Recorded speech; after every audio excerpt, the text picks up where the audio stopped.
In this video, we are going to cover the next part of the plan, protect, response cycle. Specifically, we're going to look at host hardening. In order to understand host hardening, we need to understand what is a host. So what is a host? It is anything with an IP address, such as a router, a phone, a tablet, a computer, a desktop computer, a server, etc.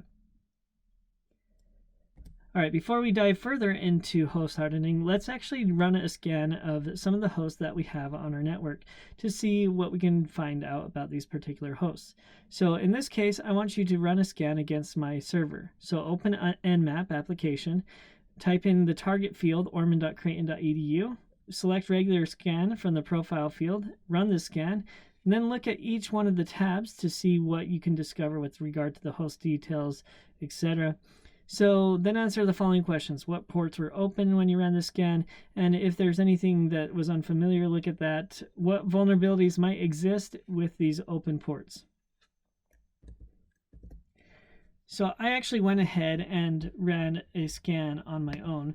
This is actually of my personal network. So as you can see, 192.168.0 indicates that this is my personal router. Personal network, and then each one of the IP addresses on my particular network are somewhere between the range of 0 and 255. So I'm going to go ahead and scan that entire range. Now, as you can see down here, it found 1, 2, 3, 5, 6, and so on. All the others that you're seeing over here that are saying host down, basically it returned a ping request saying that it timed out, indicating that all these hosts were down. So there's only about a handful of IP addresses that were discoverable on my network. In fact, here you see some of those that are mentioned, including 46 and 55 and 27, and 28, which were not previously mentioned.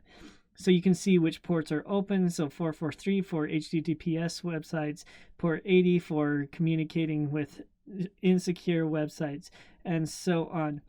So it goes through, discovers all those ports that are available to us to be able to see what type of computing or what type of connections that this device is establishing. So let's go to this first one. 192.168.0.1 is basically the IP address of my router. So we see several things that are open here, such as HTTP for allowing me to communicate insecurely with the web, as well as to allow me to communicate securely with the web through port 443.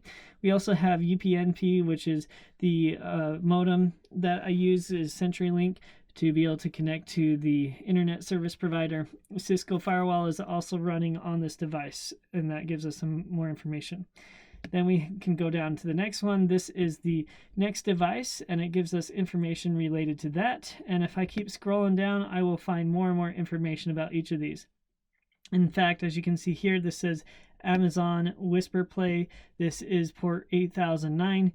If you're familiar with Amazon Echoes, that's exactly what this is. And then we have a few other devices that it scanned that it can't really find out a whole lot of information about.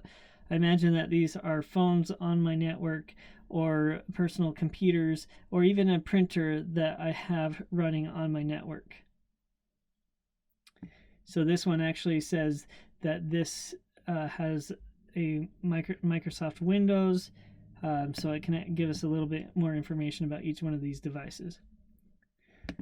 So if I go to the ports and hosts tab, we can see exactly all the ports that are open, discover more information about each one of these. As we can see, MySQL is open, which indeed I do use to connect to my SQL network.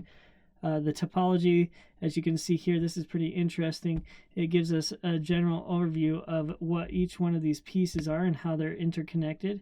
So if I move these around, or if I click on any one of these, it would center that and see how each one of these devices relate to one another.